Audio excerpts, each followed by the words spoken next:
Inaasahang mas lalago pa ang turismo at mga negosyo sa Ilocos Norte sa pagsisimula na ng Cebu-Lawag flight ng Philippine Airlines. Nabuo ang naturang rota dahil sa layunin ng Provincial Government of Ilocos Norte at PAL na mapatibay ang koneksyon ng mga rehiyon na magbubunsod ng pag-unlad pa ng ekonomiya.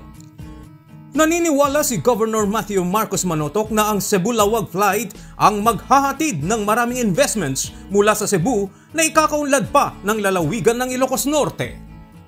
Idinagdag pa ng gobernador na sa pamamagitan ng naturang flight ng PAL, mas lalo pang gagaan at gaganda ang buhay ng mga Ilocano.